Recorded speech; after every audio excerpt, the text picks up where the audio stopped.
The wasteland holds more than just ruins and radiation. It's packed with secrets, wild stories, and hidden details that most wanderers miss. From the bizarre contraptions and forgotten stores to the haunting tales of pre-war locations, we're about to dive deep into the strangest and most mind-blowing facts across Fallout 3, Fallout 4, and New Vegas. This is over 2 hours of non-stop untold stories that will change the way you look at the wasteland forever. Stay tuned, because every location, every fact will leave you wanting more. In Fallout New Vegas, you can find a very rare item in the second story of the King's School of Impersonation. You find a golf club, but the item we are really here for is the golf balls littering the floor. These super rare balls can only be found here and at the Big Mountain's X8 Research Center's institutional test facility. After snagging the 4 here, we now own 4 of the 7 in the entire game. In Fallout 3, the Temple of the Union is more than just a refuge for escaped slaves. It's a subtle homage to Abraham Lincoln's legacy. The inhabitants, who seek freedom and fight against the horrors of slavery, have adopted names inspired by key figures from Lincoln's cabinet. Hannibal Hamlin, our abolitionist hero. Life is much better for us here than it was in the wasteland. We're better armed and better fed. Caleb Smith, Good to see you. William Beale Seward, Hello! I am most honored to see you again, sir. and Simeon Cameron You again.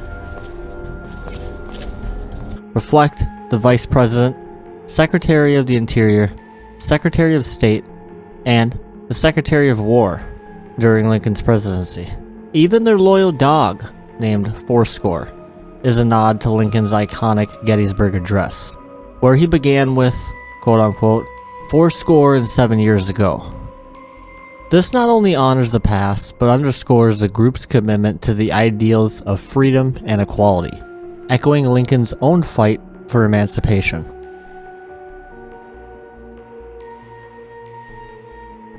In Fallout 3's Point Lookout DLC, you will find weird things, creepy things, and cool things.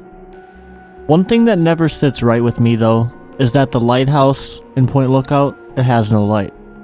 Well, by traveling to the wrecked truck in the northern part of the map, you find the only not broken light bulb in the entire game. Taking this back to the lighthouse, install it, then flip the switch and light up the sky. I really love the little things like this that have an environmental payoff. Just don't forget who lives beneath the lighthouse. In Fallout New Vegas, there's a fun little Easter egg in the Lonesome Road DLC that makes any Futurama fan's heart skip a beat. You'll find a dog named Seymour, which is an obvious nod to Fry's loyal pup from the show. This sweet little detail is a perfect example of how New Vegas sneaks in pop culture references. Seymour, just like the Futurama dog, tugs on those nostalgic heartstrings.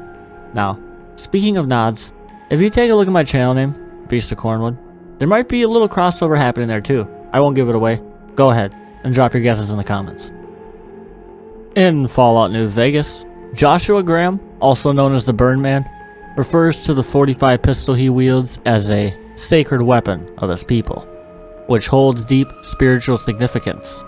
This line is a subtle nod to the real-world history of the Colt M911 pistol, a firearm that was indeed designed by a man with strong ties to Utah. The Colt M1911 was created by John Moses Browning, a legendary firearm designer who was born and raised in Utah. Browning, a devout member of the Church of Jesus Christ of Latter-day Saints, hailed from a family with strong missionary connections. His invention of the M1911 would go on to become one of the most iconic handguns in history, widely used in the US military for decades. Joshua Graham's reverence for the .45 pistol, particularly his statement about its sacred nature, mirrors the cultural pride that could be associated with Browning's invention, blending real-world history with Fallout's post-apocalyptic lore. The reference emphasizes not only Graham's connection to his past, but also the lasting legacy of weapons crafted in the old world. In Fallout New Vegas, Caps are usually not hard to come by unless early in the game. That's why you need Bloodborne Cave. Inside, you'll find 7,000 caps in a locked cell. The key to it can be found by the campfire.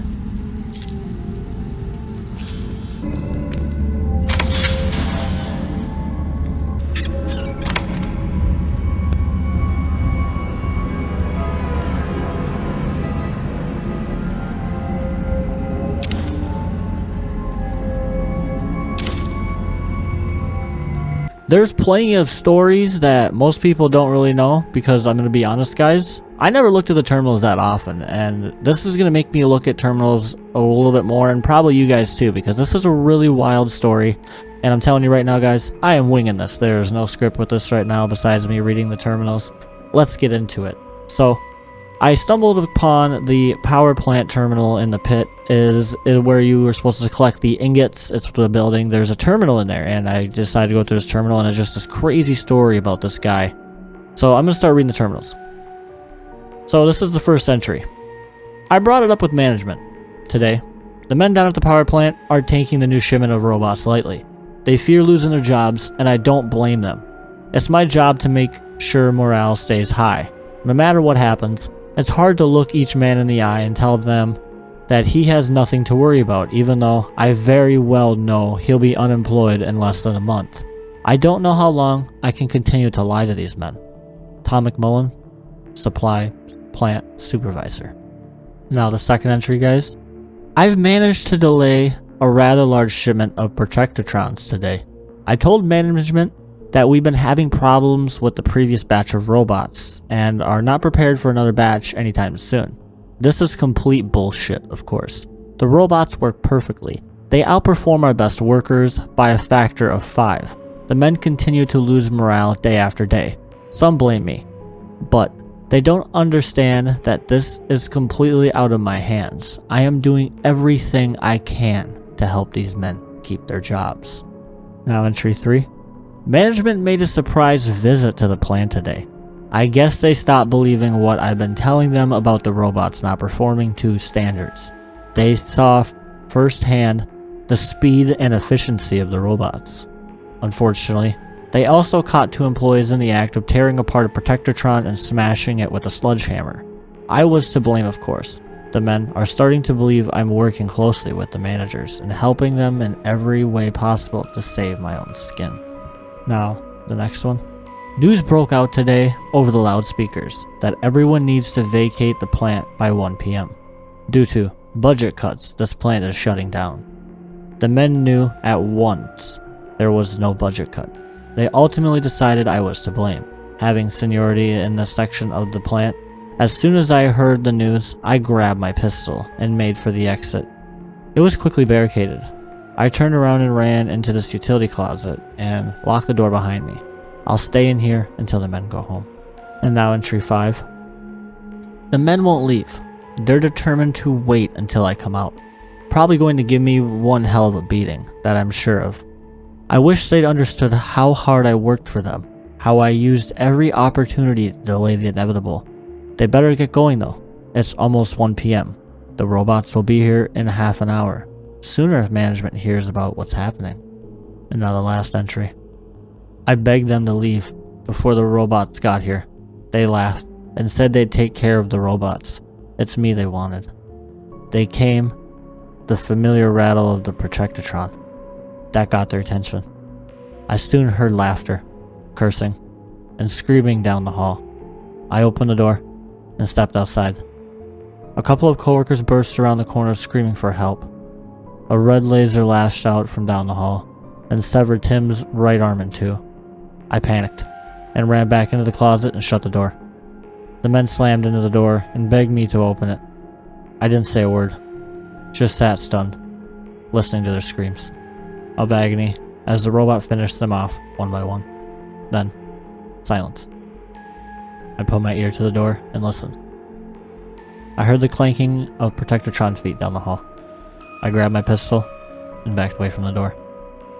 No way am I opening this door for anyone or anything. Whoever reads this, let it be known that I did everything in my power to keep everyone's job at the plant. and let this be an example of how not to replace humans with machines. Tom McMullen.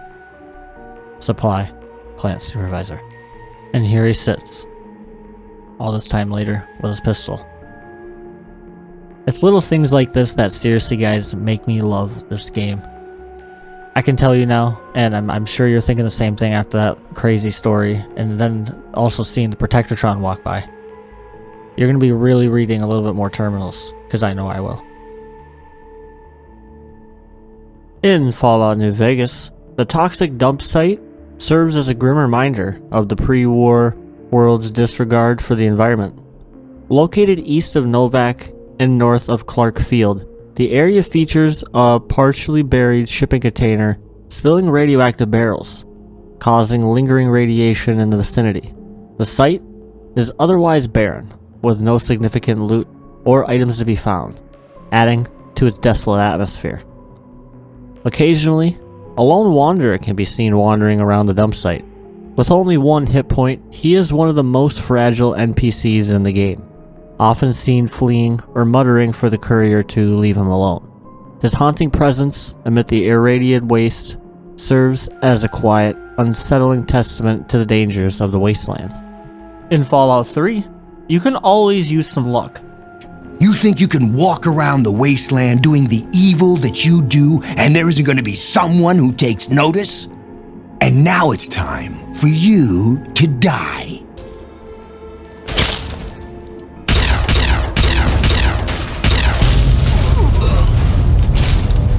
There's a pair of shades called the Lucky Shades in this store just southwest of the Warrington station, also near Tenpenny Tower.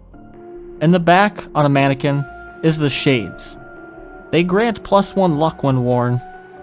Tell me, guys, did you know about these shades in Fallout 3? I'm looking forward to seeing what you guys say in the comments below. In Fallout New Vegas, high-tech surveillance is not just a thing of the past. Once you leave the Lucky 38 after meeting Mr. House, you will be approached by Emily of the Followers of the Apocalypse. Excuse me, but are you the courier who... Oh, well, we meaning the Followers of the Apocalypse, that you had been in there. The Lucky 38, I mean.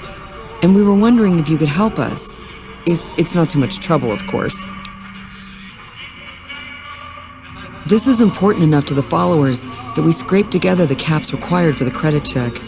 And I'm staying at Vault 21, which is pretty cheap, for the Strip anyway. Oh, great. The Followers of the Apocalypse, well, some of us anyway, have been interested in Mr. House's technology, how he stays alive. Of course, no one else is allowed inside the Lucky 38, so no one knows what's going on. Well, except for you. Right. We just want to find out what sort of technology Mr. House has used to stay alive for all these years. It could be of great benefit to the people we try to help, many of whom suffer from hard-to-diagnose illnesses. Really?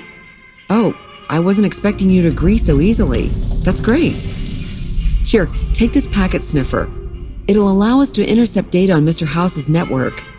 You might have to manually remove the encryption from his data network, but hopefully you won't have too much trouble. Good luck. After talking to Emily, most players will hear Emily talk about it not working and being worth a try. But did you guys know Mr. House has a cool dialogue for telling on Emily or telling him after you bug the Lucky 38 system? What did you want to discuss?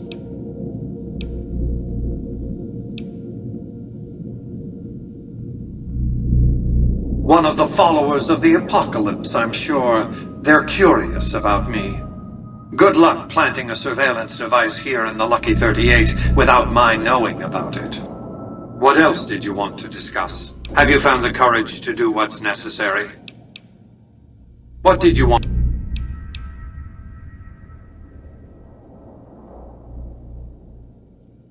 Yes, I know.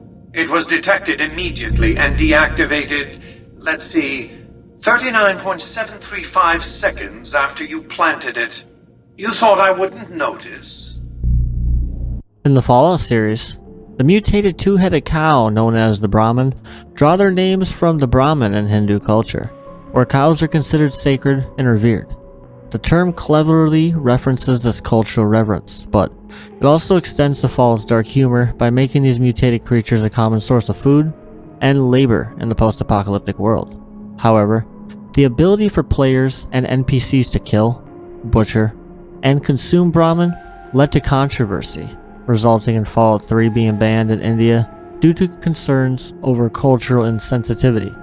This decision reflected the game's intersection of cultural elements with its dystopian themes, which didn't sit well with everyone.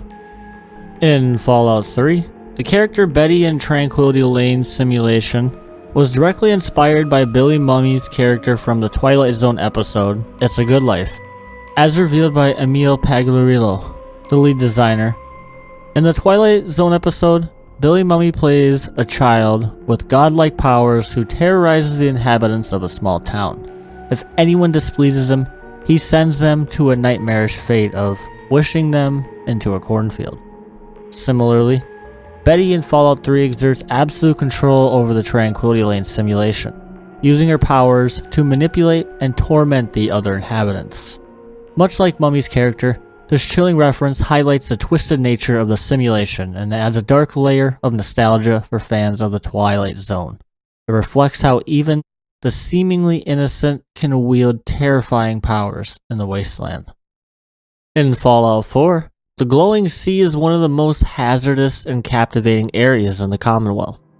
This irradiated wasteland, believed to be ground zero for the nuclear explosion that devastated Massachusetts during the Great War, is a sprawling, desolate landscape marked by scorched earth, radioactive craters, and skeletal remains of pre-war civilization. Far from being an actual sea, it is a region southwest of Boston, though, where the intense radiation has forever altered the terrain and atmosphere, creating a nightmarish expanse that pushes even the harshest explorers to their limits.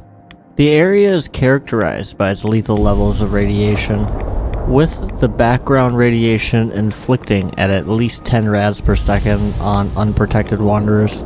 The fallout here is so intense that it has a lasting impact on the Commonwealth's weather, leading to frequent rad storms that sweep across the region, spreading radioactive rain. The bleak environment features ruined buildings, half buried in sand, sinkholes, and remnants of communities that were obliterated by the blast. With its eerie greenish glow and the unsettling quiet of a dead zone, the glowing sea stands as a stark reminder of the catastrophic consequences of the Great War. Despite its danger, life persists though in the glowing sea, albeit in twisted forms.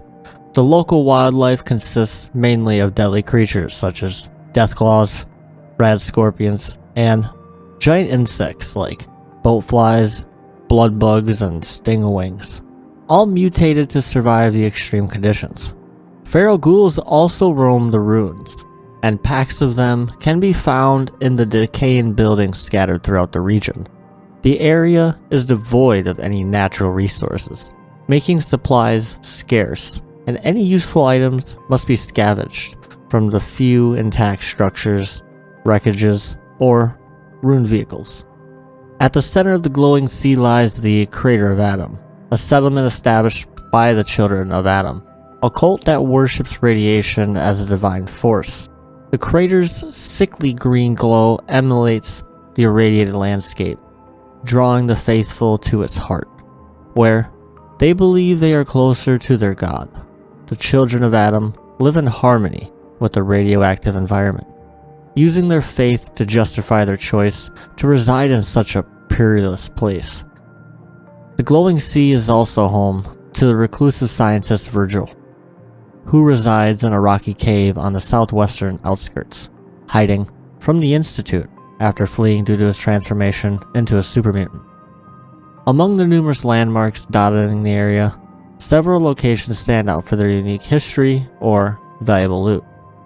The Sentinel Site, a pre-war military installation, houses powerful weapons and collectibles like astoundingly awesome tales and Tesla Science magazines. Similarly, Federal Surveillance Center K-21B, an underground facility accessible via an abandoned shack, contains valuable resources, including a partial set of power armor and a mini-nuke.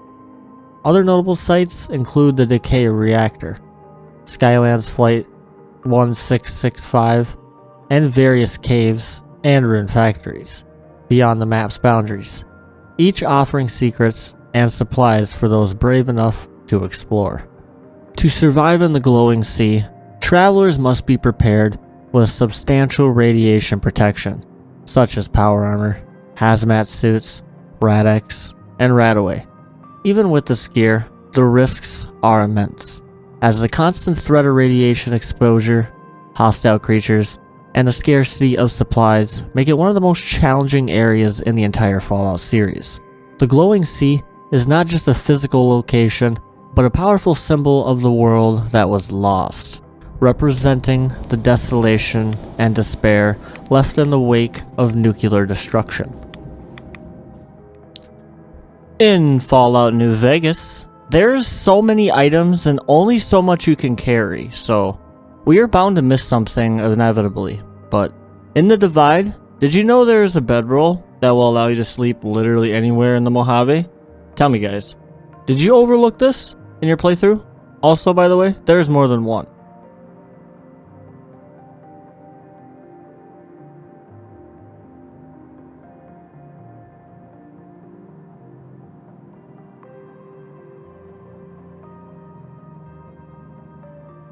In Fallout 3, did you guys know that John Henry Eden, the Enclave's president, was actually supposed to be voiced by former US President Bill Clinton?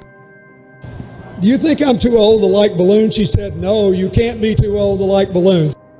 Well, I don't know if we should say he was supposed to be, but they tried to get him to do the role of John Henry Eden, and that it just didn't work out. But that role was originally intended for the former president of the United States, Bill Clinton. Could you imagine if we actually got him in the game?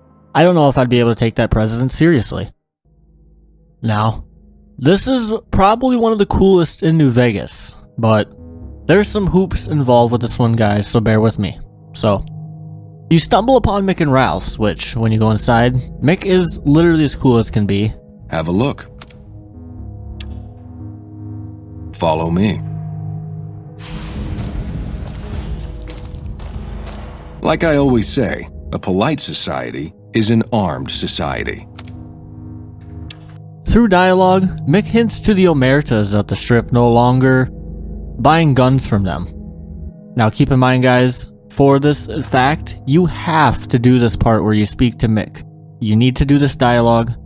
I didn't capture it, but either way, there's a dialogue option with the Omertas where you do this. You have to do this. If you don't do this, everything that you do after this, you could do the same and you still will not get this item. You need to do this. So though, from there though, guys, I happen upon a girl named Joanna at the Gomorrah courtyard. So you followed the call of your desires, all the way to the arms of Joanna. Moi. Now that you've found me, I wonder, do you have what it takes? Not too bright, huh? It takes caps, honey. Lots of them. Fine. Are you ready? Follow me, hun.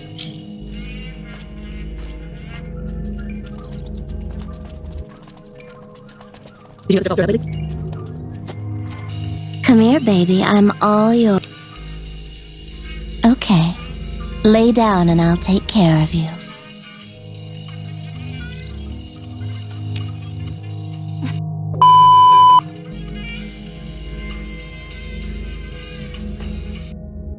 After unloading in Joanna, I proceed to Vault 21 just because, I don't know, I got the itch. I run into a man named Carlito. Hey, do you mind? I'm trying to drink myself to the ground right here. Scram.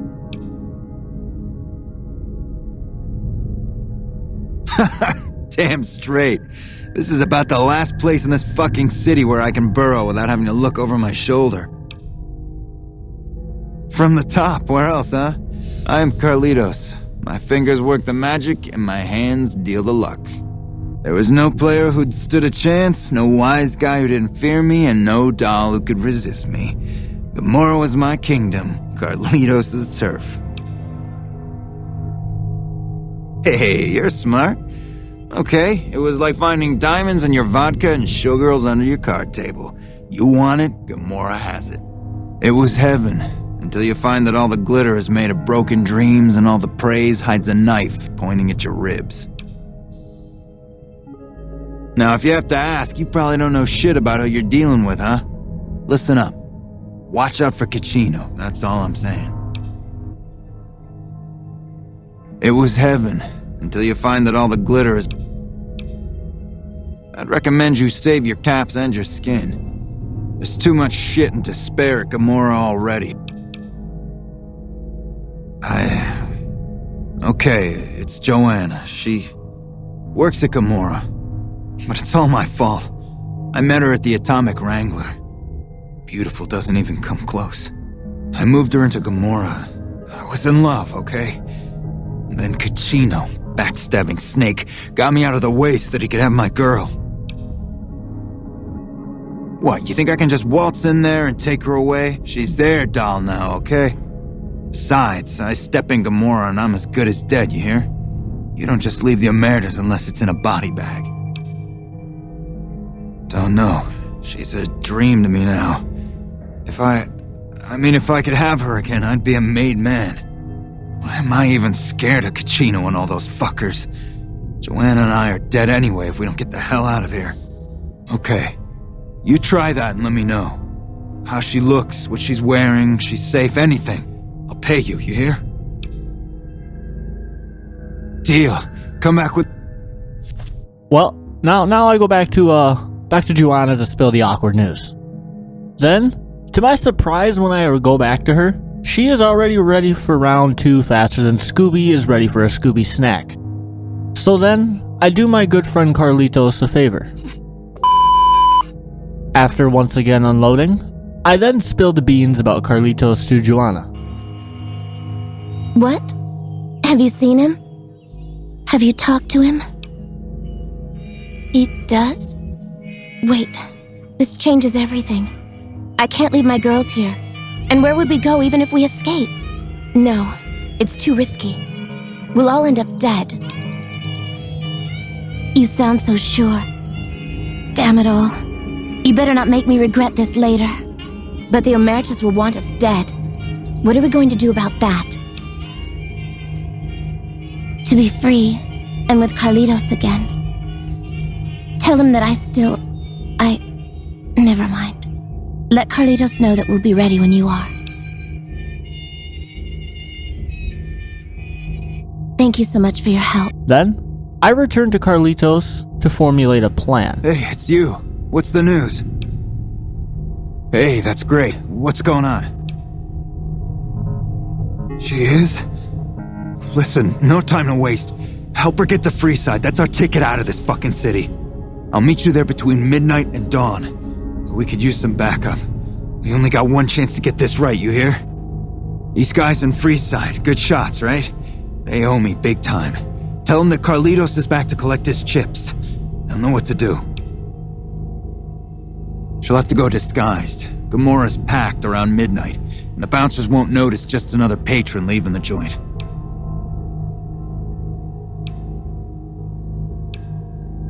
Whose doesn't, huh? Look, see Joanna safely to Freeside, and you'll cash in this favor. Big time. Deal. Then after that, I end up going back to Joanna again. This feels like I'm just going back and forth. To implement it and reunite Joanna with Carlitos. Before I end up grabbing them, though, we end up getting Carlitos' friends, Little and Big Beard. Then, now I'm actually off to Joanna to put the plan into motion. Hey, what's up?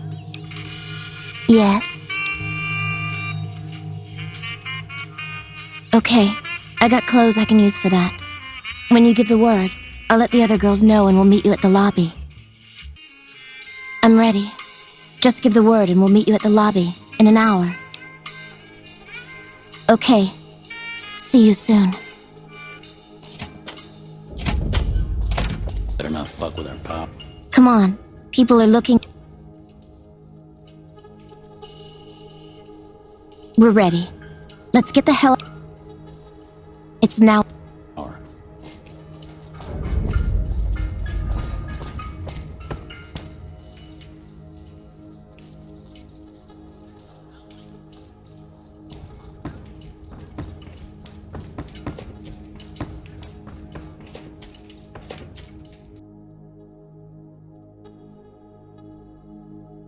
Now we make our escape.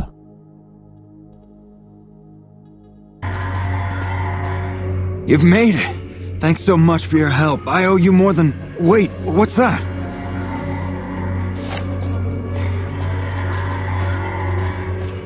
Well, well, well. If it isn't our whore Joanna. And I don't believe this. Carlitos. We had you and the whore clocked from the start. But we thought Carlitos would be long gone by now. He should have fled with the caps he stole from the family. We Omertas don't forget.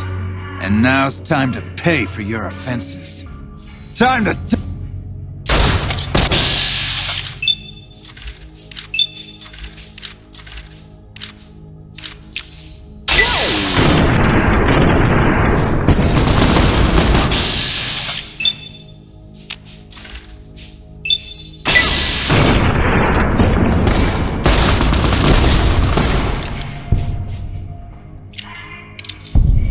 I don't know how we pulled this off. For a minute there, I thought we were not going to make it. Without you, we'd have been in the losing end. Thank you so much for your help, friend. I take care of my debts. How can I repay you, friend? Really? You're one of a kind. Okay, friend. I hope to see you again. Far away from this place. Somehow we pull off a miracle against the Omertas, and that concludes Bye Bye Love, after Joanna spills some vital clues to the next quest in this chain. You truly are something else. Those Omertas look like they were going to kill Carlitos on the spot. I have nothing to give you except my thanks. And, well, if I were you, I'd not mess around with the Omertas anymore. But listen to this. Caccino has said things that make me think there's a big and nasty operation in the works. Something about getting even with Mr. House. Just thought you'd like to know. Okay, I'm getting Carlitos as far away from here as possible. Hope to see you again. Bye. Now, we have to do How Little Do We Know, the quest alluded to by Ralph and Joanna. We track down Caccino.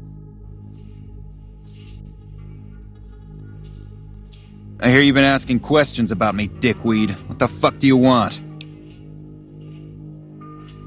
Business? What the fuck do you mean business? You looking to get yourself burned? Now you start talking real clear, and I mean fucking crystal clear, because I'm about to lose my patience. Joanna, that bitch spreading lies about me. I've got a lesson to teach her about loose lips. I then proceed to pickpocket the proof from his backside. Then... You again? What the fuck do you want? Where the fuck did you get that? Okay, listen, buddy. That's some dangerous shit you got there. That book can get me killed if the wrong people see it. Let's talk. What do you want? What can I do for you? I can't stop you, but that's gonna mean my death. I can make it worth your while to give it to me, though. Plus, if you go to the bosses, I can't help you stop what they've been doing.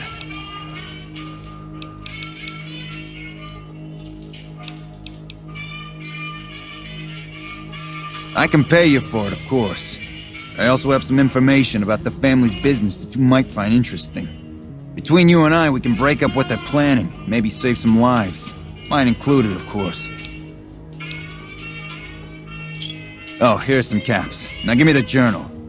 Right, there we go. So let me tell you what I know about the family's business. The bosses, Big Sal and Nero, have been working for a while on this. They're arming themselves like an army, using this new guy, Troik. They also brought in a specialist named Clandon. At least that's what they introduced him as.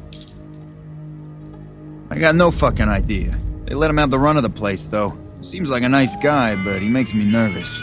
He's a little arrogant, but he's too nice. Too open. I've never seen him fucking or gambling. Everyone has a vice, but this guy seems like the Pope.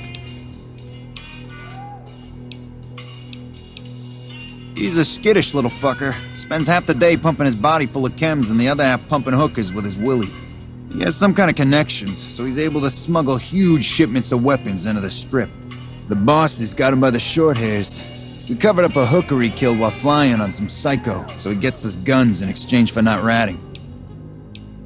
Okay, you can find me here or upstairs in my room. I'll let the muscle know you're a friend of mine. That should let you get around a little easier. After getting these vital clues from Caccino, this is what Troiki had to say. Who are you? I didn't do anything. Caccino? Caccino what? Are you kidding me? He must be trying to get me killed. Yeah? Well, fuck that. The bosses have my number and I'm a company man while they got the goods on me. More power to you if you can, but keep me out of it. I've been doing business with Big Saul, so he's going to be your man. Vultures? I find Big Sal after this conversation and tried to get the contract released. Hey, you're Caccino's friend. Got business with me?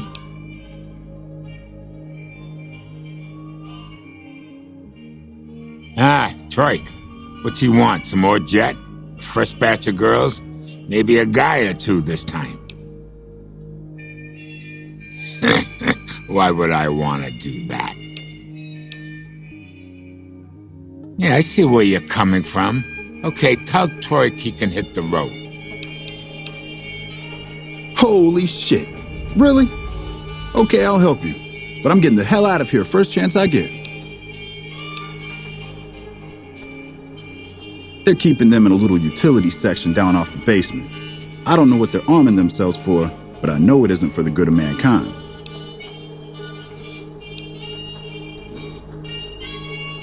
As a little pet project, I've been making some thermite. Thermite burns as hot as the devil's asshole and can melt through just about anything. I've been keeping it so if the family betrays me, I can hopefully do some damage before I end up dead or in jail.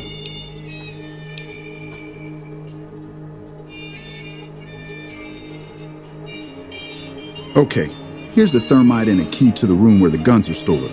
Place the thermite on the crate. I rigged the light switch outside the room to kick off a spark big enough to hold the thermite. That should turn that shit into molten slag. As soon as we're done talking, I'm gonna make myself like a ghost. I don't want to be anywhere near here when the bosses find out. Okay, cool. Now I am off to blow the room and loot to shreds.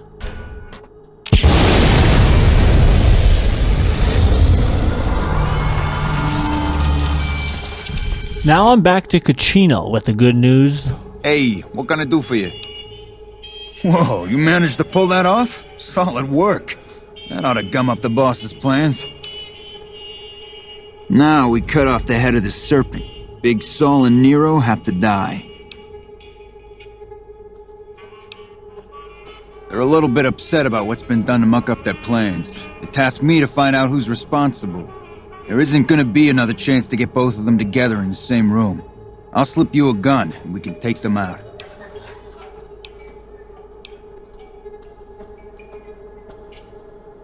Hurry and get ready. I'll give you a gun when you get to the room. Alright, Caccino, let's finish this.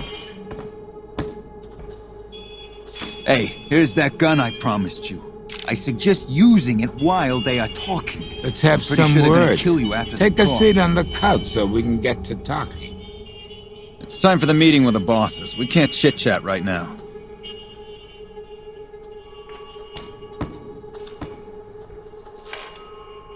So I assume you know why we called you here.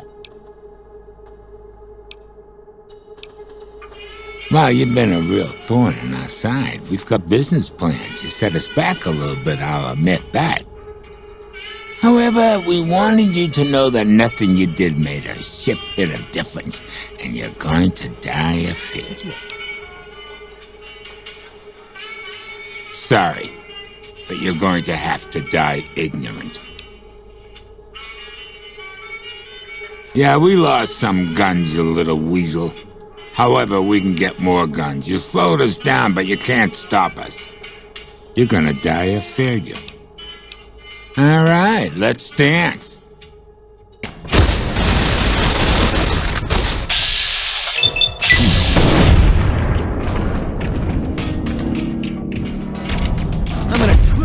Sorry, Ed. Nice clip there.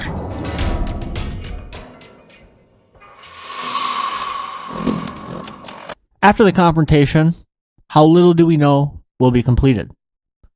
Now, we finally have all the prerequisites to get the item that this whole fact is about. So, let's do it. So now we return to Mick and Ralph's, and we got to talk to Mick. And after some dialogue... Glad you could get all that sorted. May have cost me some business, but at least we avoided a shitstorm. Anything I can get you? Outstanding. You have no idea how much this means to me. But I think this little beauty will give you an idea. Boom! We got the Pip-Boy 3 billion.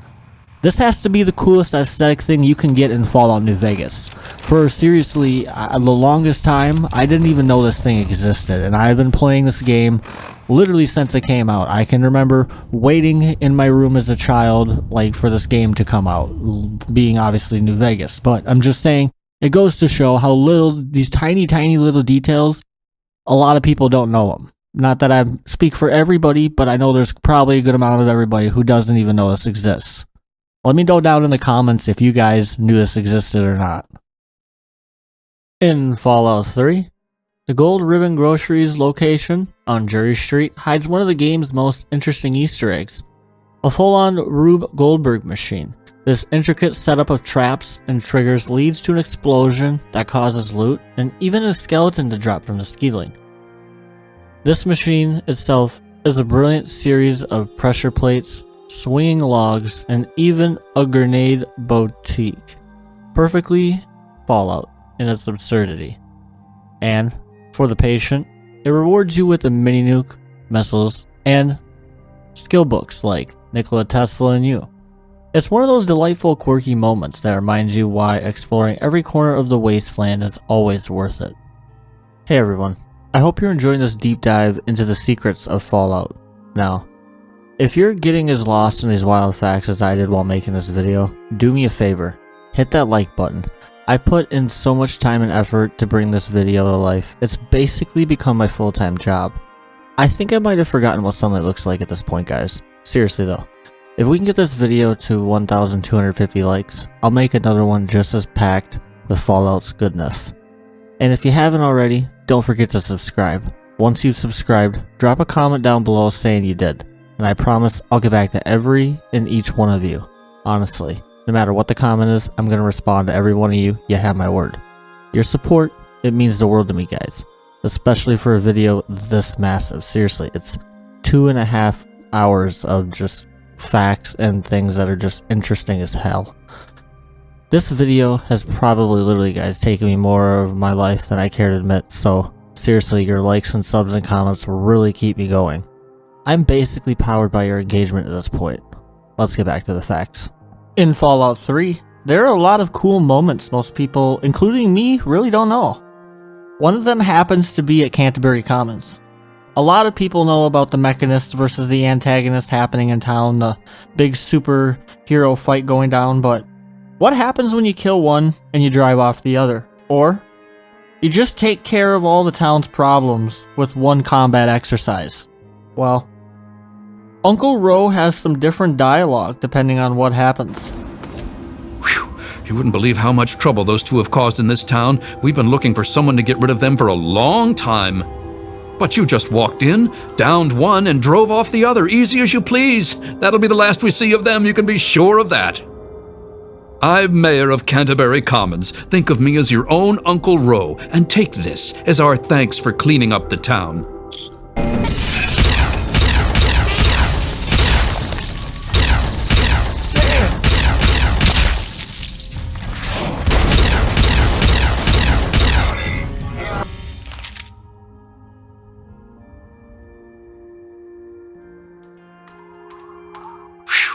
You wouldn't believe how much trouble those two have caused in this town. We've been looking for someone to get rid of them for a long time. But you just walked in and cleaned up the town, easy as you please. We're in your debt, that's for sure. I'm Mayor of Canterbury Commons. Think of me as your own Uncle Ro. And take this as our thanks for cleaning up the town. It's the little details like this that make me love the Fallout series. In Fallout New Vegas, Benny is a charismatic, backstabbing psychopath who cannot be trusted. Ironically, he is based off the mobster who helped oversee the Las Vegas Strip, Bugsy Siegel. The look, the suit, it's all the same. But does Benny live up to his reputation? Bugsy Siegel deep divers, let me know below where they are the same and different. In Fallout New Vegas, you can find things that were cut or changed in development all the time. Ambassador Crocker was initially meant to be Caucasian, but his voice actor was African American, so in the end, they ended up changing his appearance. And proof of this is in the concept art for the game. In Fallout 3, the quest Those centers around mutant fire ants that terrorize the town of Grey Ditch. Those monsters, they're gonna get me. No, those things will get me. I can't. I gotta keep going. You look stronger than all the other grown-ups. Can you protect me? Those big things. They're all over Grey Ditch, and they killed everyone. Please, mister, please find my papa. You will? Really? Thanks a whole lot. My house is the one closest to the huge sign and the old diner. Please, find my papa and make him come back. Wow, you sound as nice as my papa. You know, maybe this will help and maybe it won't, but Papa hid a bunch of stuff behind the old diner in the dumpster. He trusted me with the key and said it was for emergencies, but I bet he wouldn't mind you having it. Thanks for making me feel better. Well, there is the personal shelter next to the old diner. Papa always said to stay away from it, but I guess it's supposed to be safe. I'll head over there and wait inside. Hurry back.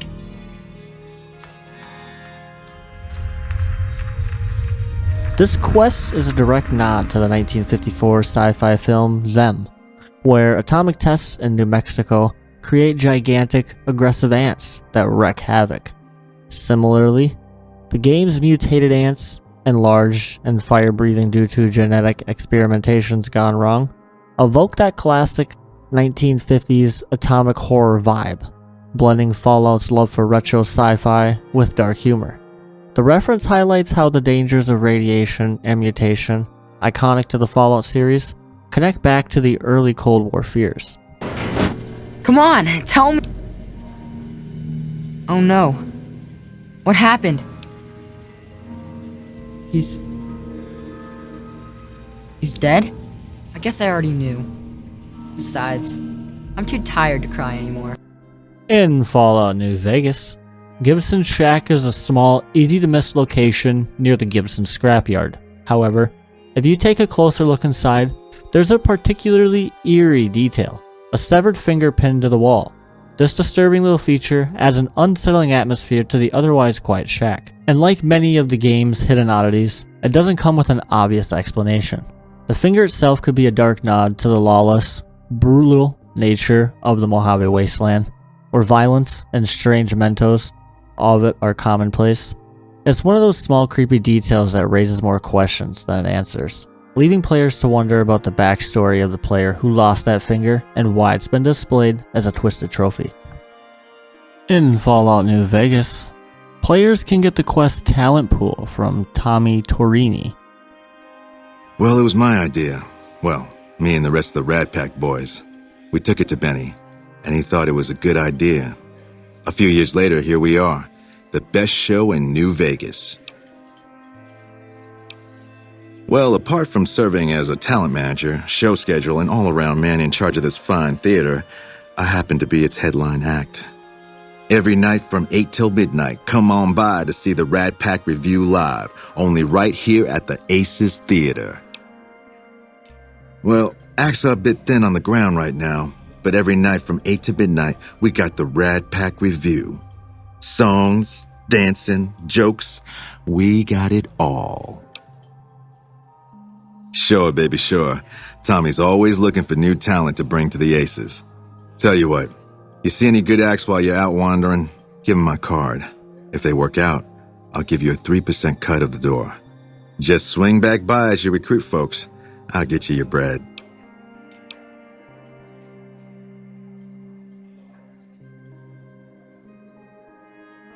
Ring-a-ding, my card. Take it easy, baby. Lots of people have completed this quest after gathering the 4 people with talent in the Mojave. Howdy there, partner. Maybe it's time to give these tired old bones a rest. All right, show me what you've got.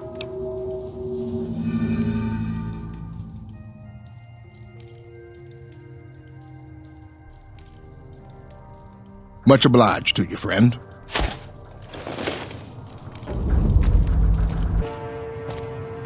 Howdy there, partner.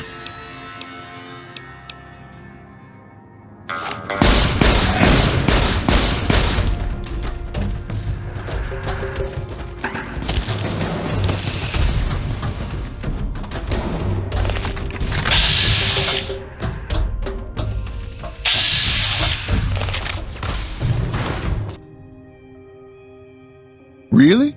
The Tops, huh? Well, it's no shark club, but I hear security on the strip is real tight. Even Mr. Bishop wouldn't hit a joint like that. I'll check it out, thanks. Whoa, baby. Am I looking at a mirror? Or are you just that ugly? Whoa, Nelly. There's insult comedy, and then there's psycho comedy. I guess you aren't the heckler Garrett hired to spice up my show. What do you want? Eesh, is my act that bad? Or are you just that dumb? Yeah, that's right. Got me a nice juicy contract with the management. Okay, I admit it. I ain't exactly rowing in caps here. But what do you want? I'm under contract. I can't get out. Too bad I got this ironclad contract with the Garretts. They'll never let me out of it. Huh. Good luck. Garrett's a tough, mean son of a bitch. He's not likely to give up.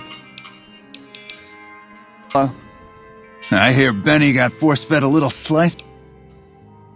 Now, why would I want to do that? His performances make me quite a lot of money. Now, you see, you should have opened with that. Pleasure. Any luck with Garrett yet? Really? You mean I'm finally out of this shithole? That's great. Thank you. Night. Hey, come on, pal. I'm trying to put on a show here. You're welcome.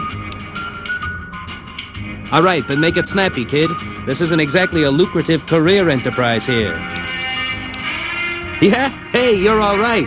Tell him I'll do it for 100 a night. No, 50. No, 20. 10. Just don't rob me. I'll do it. Sweet daisies, here I come. But have you ever actually heard them play? It's great to be here at the Tops, folks. The room I'm in has a lovely little closet. A nail. Oh. They really care about your privacy here at the Tops. Even room service has an enlisted number. What? I've been married for 17 years. Where did I go wrong? Oh! My hotel room is so small. When I put the key in the lock, I broke the window.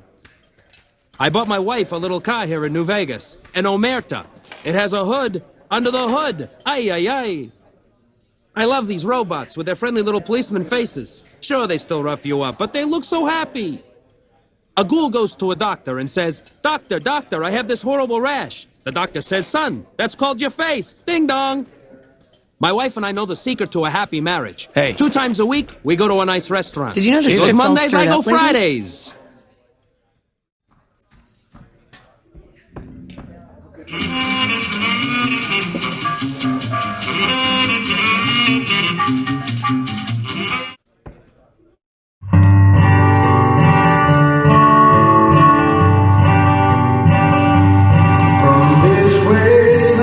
I've heard that the security one's a nasty one.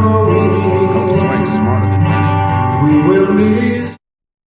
It's small things like talent pool that keep me looking for other cool things in Fallout New Vegas. What talent would Tommy hire you for at the Tops? In Fallout 3's Point Lookout DLC, there's an interesting detail that stands out for sharp-eyed exploiters. A miniature bottle of Nuka-Cola Quantum. Unlike the standard-sized Quantum bottles found throughout the Wasteland, this one is significantly smaller, almost if it was made for a child or as part of a toy set. While the reason for its tiny size is never explained in-game, its presence adds to the quirky and often mysterious nature of Point Lookout, leaving players to wonder if it was a production error or rare collector's item, or simply another strange oddity in the Fallout world. This little Easter egg highlights how even the smallest details in Fallout 3 can spark curiosity and speculation. In Fallout New Vegas, Camp Golf is a key NCR outpost located on the northern shore of Lake Las Vegas. It once operated as the House Resort, a pre-war luxury retreat complete with a golf course, belonging to none other than Mr. House himself. After the Great War, and during the NCR's Mojave campaign, Camp Golf became a strategic NCR location. It was even on the front lines during the First Battle of Hoover Dam, making it a crucial defense point against Caesar's Legion. However, after the Legion's defeat in the First Battle, its importance dwindled as the NCR shifted most of its focus to Hoover Dam. Today, Camp Golf serves as the headquarters for the NCR Rangers under the leadership of Chief Hanlon. While the Rangers enjoy the relative comforts of the old resort building, the rest of the NCR troops are stationed in dilapidated tents on the former golf course. The camp has since become a dumping ground for misfit soldiers and poor performers, which has created tension between the Rangers and the regular NCR troops. Despite its current status as a backwater posting, Camp Golf still holds a significant role in protecting the NCR's water supply. A large pipeline running through the camp provides water to New Vegas and surrounding NCR sharecrop farms, ensuring a steady food supply for the Republic. The camp's layout includes several key structures, such as obviously the House Resort, which now serves as the Rangers' headquarters. The surrounding area features the NCR's military tents, a mess hall, command tents, and an infirmary. It's also home to the Misfits, a group of misfit soldiers who feature prominently in one of the camp's associated quests. One of the most interesting items in Camp Golf is found in Chief Hanlon's office, a Lucky 38 VIP keycard, which can unlock Mr. House's secret entrance. Players exploring the House Resort will also find a cache of purified water and food in the kitchen, alongside some rare collectibles like a Nuka-Cola quartz and Sunset Sarsaparilla Star bottle caps. Several quests revolve around Camp Golf, including Flags of Our Foul-Ups, which deals with training the Misfits, and Return to Sender, which involves tracking down falsified radio communications. The camp also plays a role in the Second Battle of Hoover Dam, where the performance of the Misfits can have a major impact on the outcome of the battle. If the Misfits are properly trained, they can hold the line against the Legion's assault with minimal losses. However, if their training is neglected or they are killed, the camp risks falling to the Legion. Camp Golf stands as a testament to the NCR's reach and struggle to maintain order in the Mojave Wasteland, and its history reflects the shifting tides of power in the region. In Fallout New Vegas, Vicky and Vance were an aspiring criminal couple who lived before the Great War.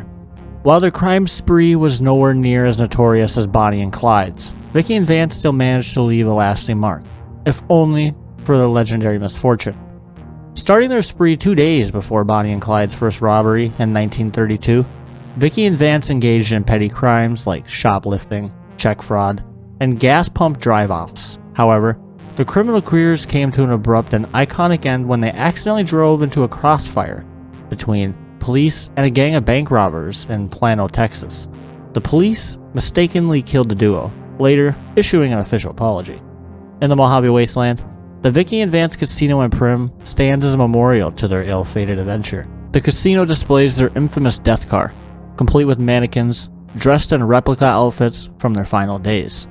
Vance's 9mm machine gun, though, however, is notably absent from the display, as it was stolen by the would-be criminals Sammy and Paulie Wins, who hope to emulate the legendary pair's exploits on the New Vegas Strip.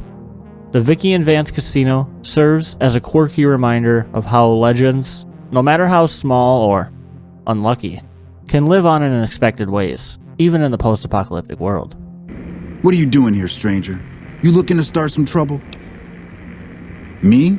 I'm Sammy, of Sammy and Pauline, the Wasteland's most dangerous and notorious criminal duo. You better not mess with us or you'll end up face down in a shallow grave.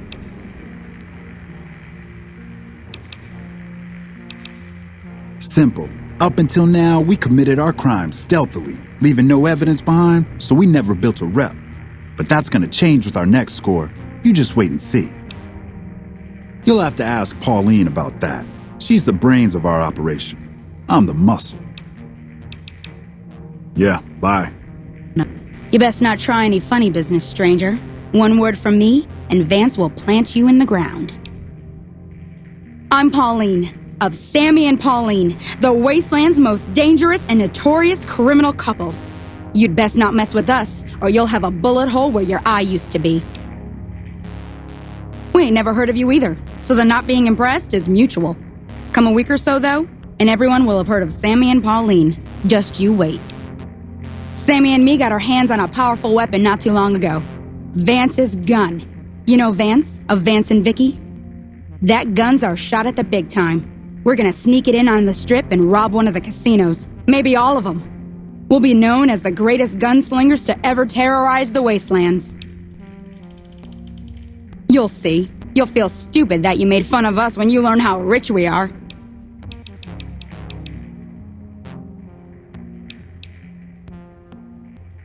Really? You think so? We've only got the one gun and there's two of us. And we've never done anything like this before. We've never been on the Strip either, so we don't know how many guards the casinos have. And I kept having these nightmares. What are we thinking? We're gonna get ourselves killed. Look, tell Sammy to give you the gun, all right? Just take it. I don't want it around tempting us to do something stupid. Goodbye. This better be good, stranger. Really? Oh, thank God. I love that woman, but I swear this time she was gonna get us killed. The gun's in the safe. The combination's 5, 23, 34. Take it far away from here before she changes her mind.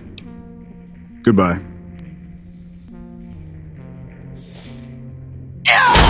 Watch out!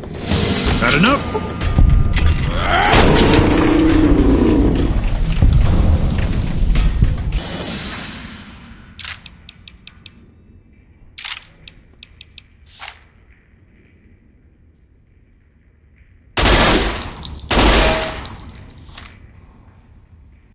In Fallout 3, there are quite a few things right at the start of the game that are very, very interesting.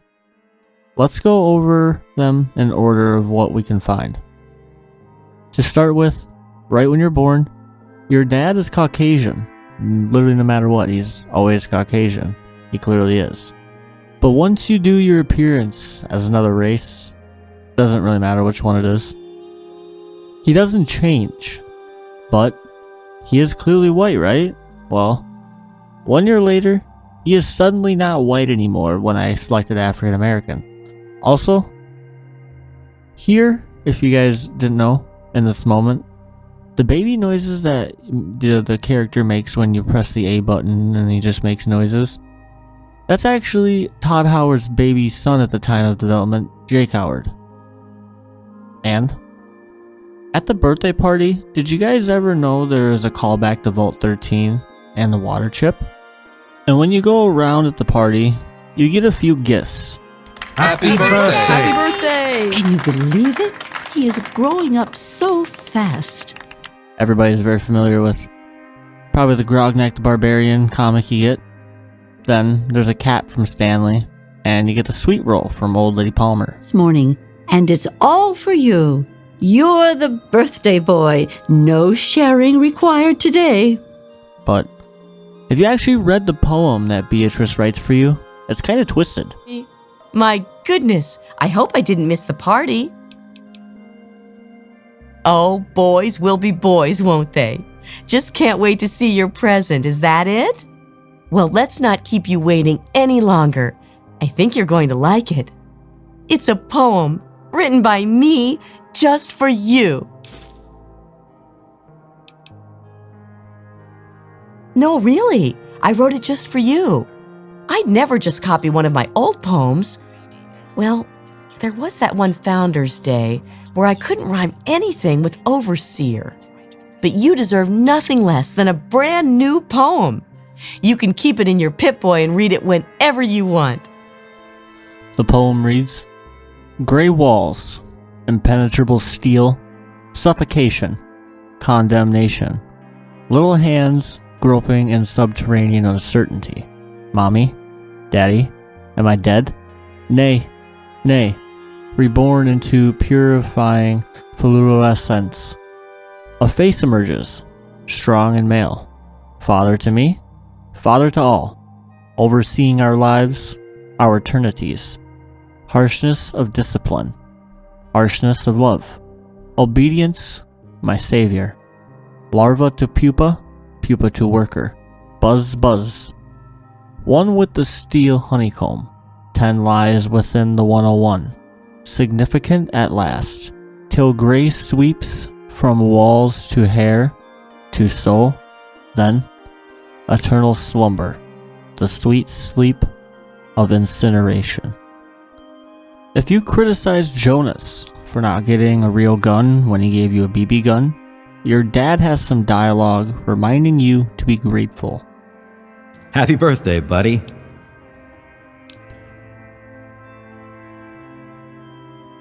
Maybe so. But you still better not let the overseer see you carrying that around. That's a real gun as far as he's concerned. What's gotten into you? Jonas worked hard on your present. The least you could do is be polite for 5 minutes. In the hallway, you can overhear Butch harassing Amada. You can shut Butch up rather quick. Leave me alone. What are you gonna Tell do, her, Butch. Amada? Let's go run into the and tell your storeroom, daddy Amada. on us? I'll show you a good time. Get these What's the idiots matter? away from me! Daddy's girl gonna cry? She's nothing, Butch. Get away from me! You think you're special because your daddy is the overseer? Show it to her, Butch. Tell her, Butch. What's the matter? Daddy's girl gonna cry? Hi, Stanley. Sorry to keep... Daddy's girl, daddy's girl. Go away, you stupid tunnel snakes! Ah! I'll Butch, remember that. Stop it! Leave him alone! Come on, tunnel snakes. This little bitch isn't worth our time. Whatever you say, Butch. You're the boss. Tunnel snakes rule. Fine, let's go. Yes, I think I'd like that. I just need to get things set up for you.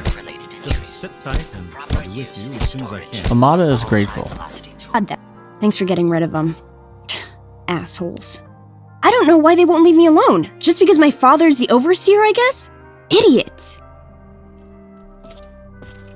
When you take the GOAT exam, everyone has different dialogue when turning in their tests. Each. I'm done. Ah, Butch. Can I admit that I've been waiting for this day for a long, long time? Allow me to savor the moment. Now then, let's see. Really? Interesting. You've surprised me, Butch. I didn't think you had it in you. Hairdresser. Who would have thunk it? You're so full of it. That isn't true. Yes? I'm all done, Mr. Broch. I guess. Wait a second. Can I have it back? I think I need to change one of my answers. Just calm down a minute, Paul. I'm sure you have nothing to worry about. Let's see. Yep, just as I thought. You're slated for the engineering track. Congratulations, Mr. Hannon. You've passed the GOAT. Oh, gee. That's not so bad. Engineering, all right. Snake life forever. Mother can't wait to find out if I'll be going into science or home economics. Science. Well, Perhaps. Let's see what the goat says. Well, well. Maintenance department. I hope your mother will be pleased. I'm sure Stanley will be. What? I'm finished here. Don't you want to find out what you got? Now I already know what it says. Hardly takes a rocket scientist to crack that joke of a test. One student named Freddy takes literally forever. I think I sat there for probably about 15 real minutes. Stop bothering me. I've just got to... Hey, what... Stop bothering me. I've just got to figure out this last one. He takes literally forever, and the teacher gets incredibly impatient. I don't have all day, Freddy. The overseer's waiting for these.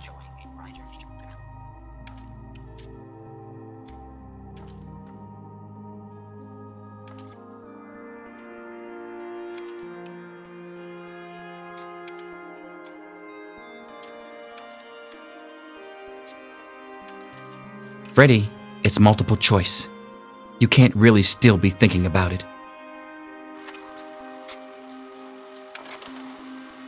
Freddy, it's multiple choice. You can't really still be thinking about it. Then, our dad leaves and sends the vault into disarray. There's two things right here. If you give Amada the gun when she tries to tell you to take it, she will end up using it. Also, she will contradict something here later that I will tell you, but just for now, let's listen to the conversation. Reddy killed Jonas. You've got to get out of here.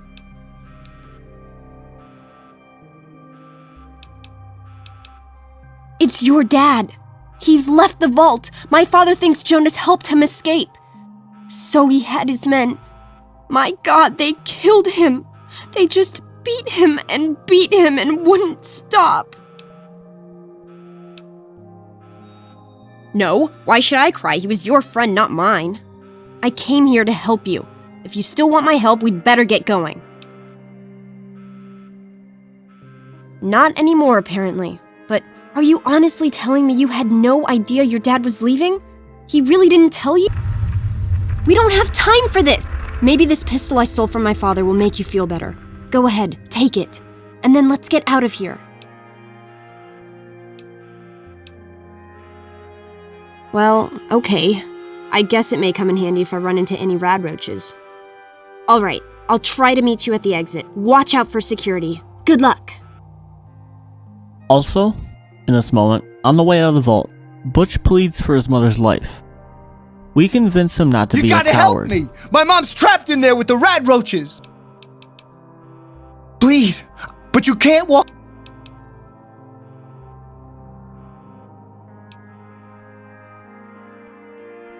Okay, sure. You can join the tunnel snakes. I'll be your best friend forever. Whatever you want. Just save my mom.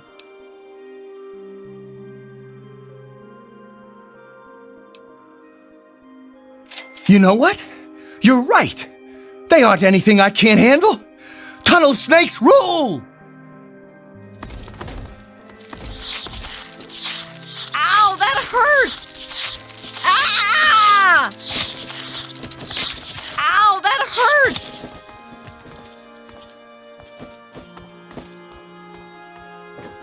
Afterwards, I deliver him some payback from the past. A drink. You're the best, man. The best. Everything's gonna be okay now, thanks to you. Yeah! What'd you do that for? I'm going for help! Ow, that hurts! What's happening?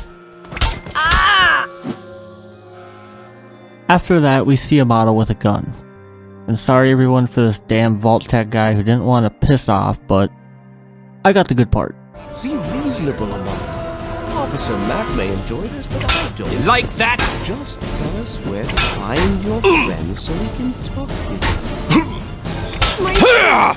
I'm worried about him. What does he have to do with any of this anyway? Probably nothing, which is why you need to tell me where he is. So I can talk to him.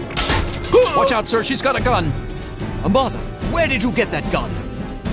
Just get away from me! I don't want to shoot you, but I will! I swear I will! How dare you threaten me? And with my own gun! I'm your father, damn you, and you'll show me some respect. Officer Mack, don't just stand there! Don't make me take that gun away from you, girlie. Just hand it over. Nice and easy now. No! Get away from me! Oh my god, Amata! What have you done? After that is over and Officer Mack is dead, and Amata has run, we intimidate the hothead overseer. I hope you're here to turn yourself in, young man. You're already in enough trouble as it is. Don't make it worse for yourself.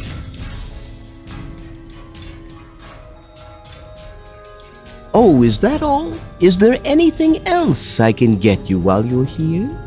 You'll get nothing from me. I'll die before I see the safety of the vault compromised again.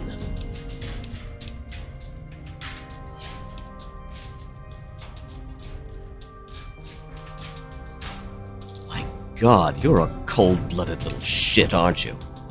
I think you'd actually do it. Here, take them and leave the vault. I'll have you shot on sight if you ever come back. Now we circle back around to that whole thing I said with Amata with the conversation earlier.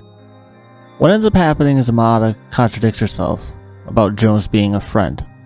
Before, he was our friend. Now he's her friend. Fair enough. I know you must hate my father for what he's done, and I guess maybe you hate me now too. But for whatever it's worth, I'm sorry. Sorry about Jonas and my father and everything. If you do catch up with your dad, I hope you'll tell him that. Jonas was my friend too, you know. Also, in this moment, the vault guards will not step outside the vault. They are literally scared. You can hear them talking about it.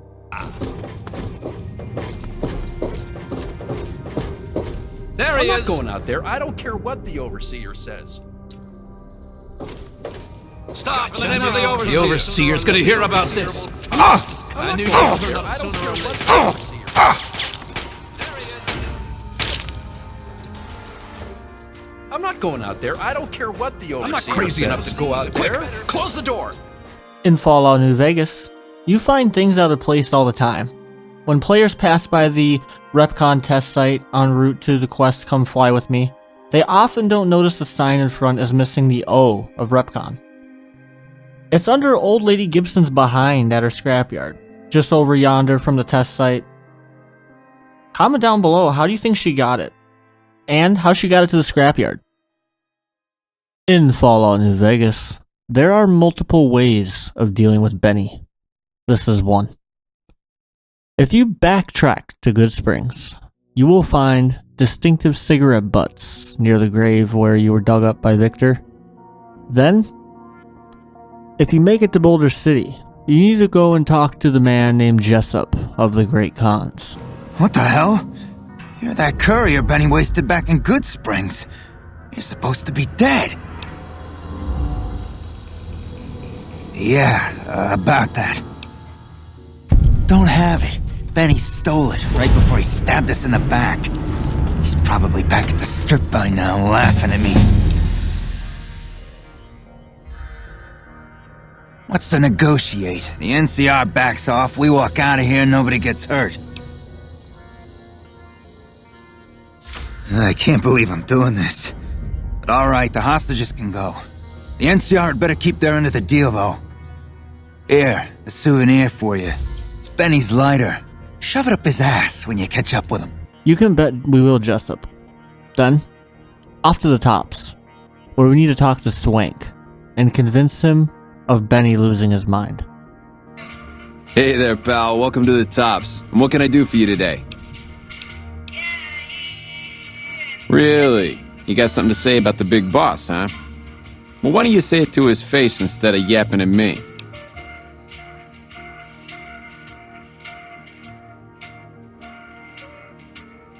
Huh? What are you talking about?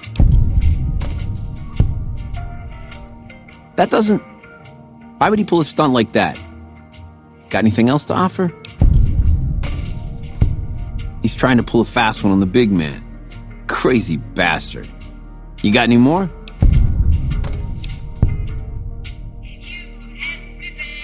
Yeah? What else you got? Huh. Well, yeah, okay, these are Benny's brand, and they ain't too common. You got anything else? Yeah, that looks like Benny's lighter, all right. Still, not exactly a ton of proof. Got anything else, kid? What the f? Jesus, kid, I think we got a real problem on our hands. Can't believe Benny's a no-good stinking punk, trying to play house like that. I don't know. Tell you what, I'll call Benny, keep him away from his suite. You go search the place. Here's the key, it's on the 13th floor. It's a room with the double doors, can't miss it. Maybe you'll find something we can show to Mr. House and get him arrested. Afterwards, we go to the room, and Benny, he is not too pleased. What in the goddamn? You? How could you be? Oh, Swank, you finky bastard. You got a crazy drop on me, baby, but you don't want to kill me. We should be working together. Can't do that, baby. The chip, it's special. But savor this, baby. I can comp you the presidential, best suite in the house. After what you've been through, you deserve a taste of the VIP lifestyle. Give me a moment or two to catch my breath and knock back a few cocktails, and I'll swing by for a meet and greet. I'll clue you in, guaranteed. Every question answered. This can be the start of a beautiful friendship. Ooh! Ring-a-ding-ding, baby. In Fallout 3, Arlington House stands as a symbol of history and decay within the Arlington National Cemetery. Once the grand home of Confederate General Robert E. Lee, the mansion was built on a hill overlooking Washington, D.C., originally part of an estate purchased in 1778. After the Great War, the house was abandoned, left to crumble alongside the war-torn remnants of the Capital Wasteland. The house took on a new role in the late 2270s when Raiders Dundas Plunkett claimed it as his hideout.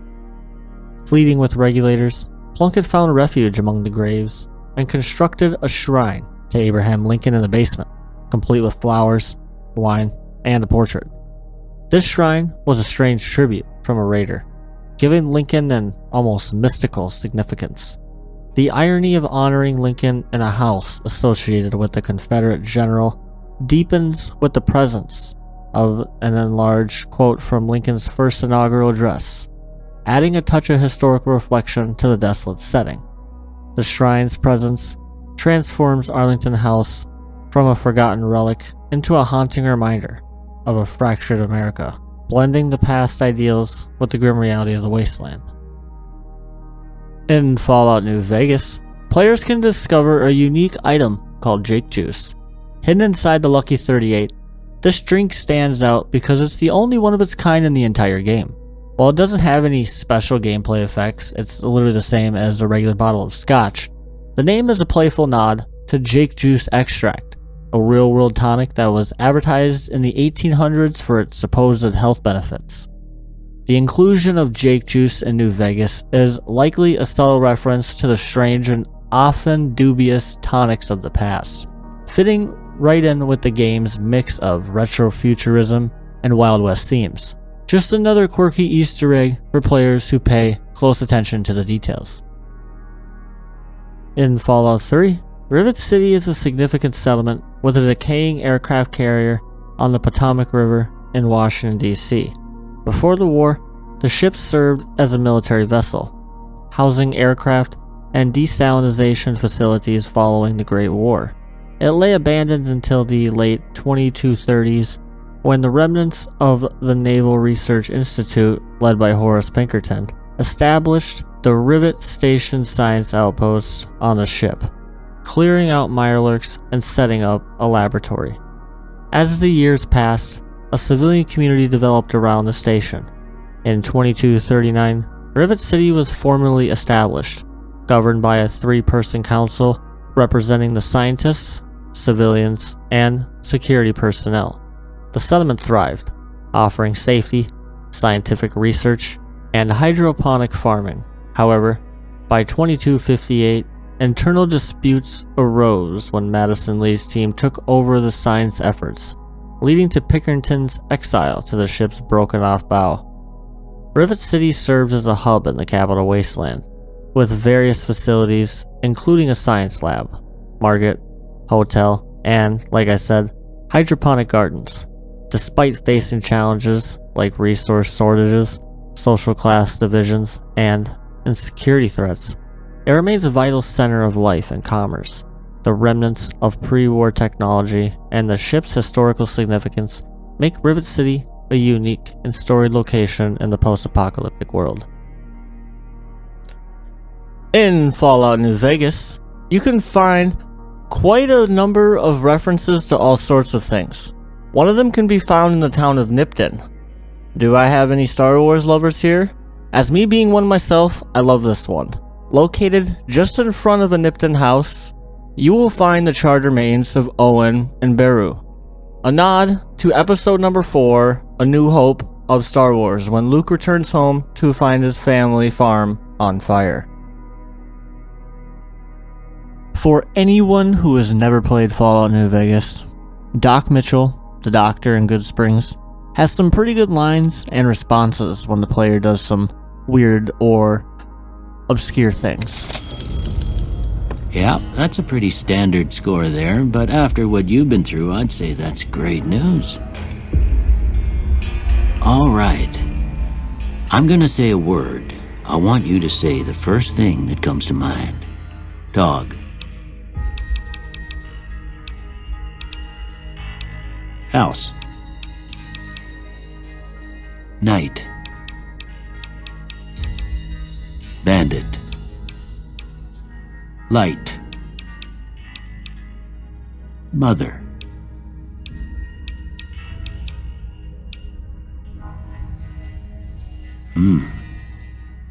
Sometimes when you give tests like this, you learn more than you was hoping for, and I reckon that ain't always the best thing. But I guess maybe it explains a thing or two about your predicament.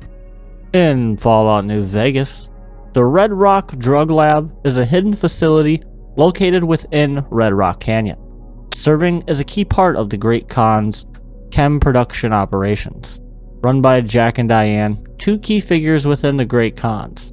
The lab is where they manufacture and distribute the chems like Jet, Psycho, and Med-X to various buyers across the Mojave Wasteland. The lab itself is situated in a secluded area, tucked away within a small grove northeast of the Great Khan's initiation area. The area is simple, consisting of a few trailers, a campfire surrounded by a seating area, and various pieces of chem manufacturing equipment. Jack and Diane can be found here most of the time, with Anders joining them after completing the quest Abba Dabba Honeymoon. The Red Rock Drug Lab plays a central role in the quest Abba Dabba Honeymoon, which involves helping Jack and Diane expand their drug empire. It's also tied to the quest Oma Papa, where players must decide whether or not to convince the Great Khans to change their ways or continue with their criminal enterprise.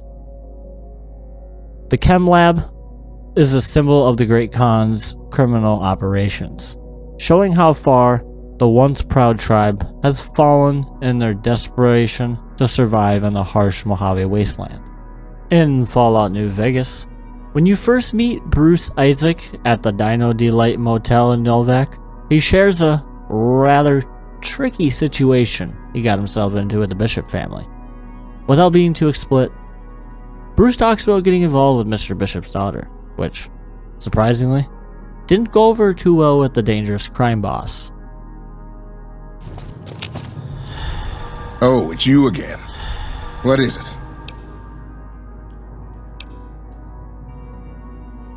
Oh, well, that's all just a big misunderstanding, see? Mr. Bishop, well, he owed me a lot of money, and, he's a busy guy, so I sort of figured I'd just take it off his hands.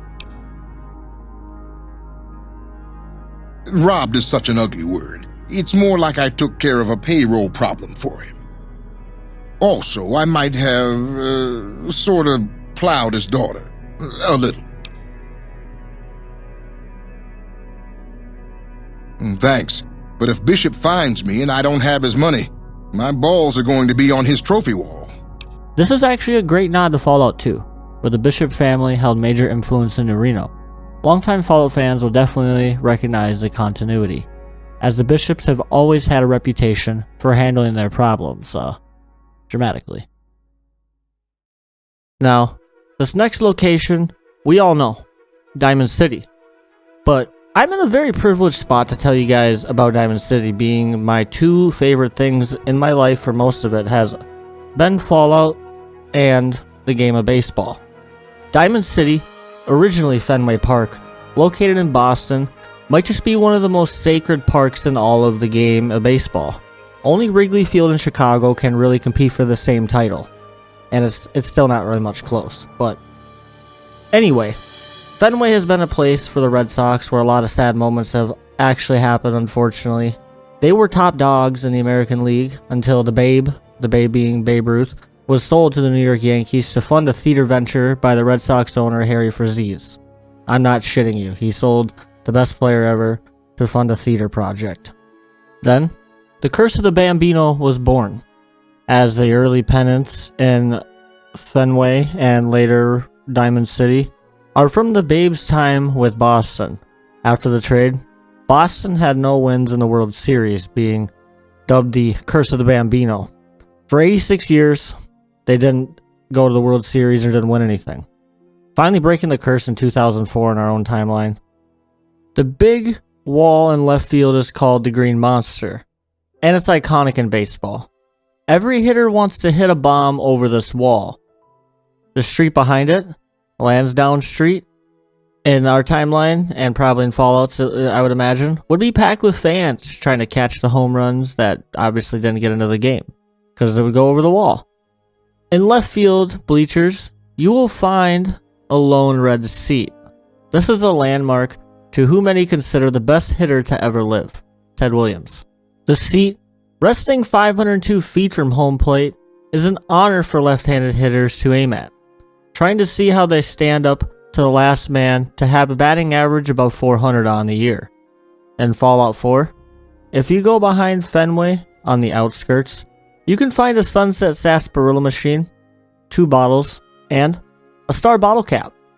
This is obviously a reference to Fallout New Vegas within Fallout 4. The weirdest thing about this is, though, I tried to look it up online, and I tried to look it up on the Fallout forums and everywhere, and I really couldn't find anything on this at all. So if this is like something that's not known, this would really surprise me, because it's like right behind the Diamond City, obviously. Did you guys know this was there? Anyway, though, Diamond City, though, just feels like heartwarming to me, though, but maybe that's just me, guys. If you are a baseball fan, tell me the team you watch and root for. Go Dodgers. In Fallout New Vegas' Lonesome Road DLC, there's an iconic reference to the Planet of the Apes that appears if you decide to nuke both the NCR and Caesar's Legion at the end. In the post-nuke ending slides, the narrator says, "The couriers finally really did it. They blew up the lands west and east of the Mojave, damning them all to hell. The act was discovered 200 years later as other couriers explored the Mojave wastes." This chilling line echoes the classic scene from The Planet of the Apes, where Charlton Heston's character finds the ruins of the Statue of Liberty and realizes what's become of humanity.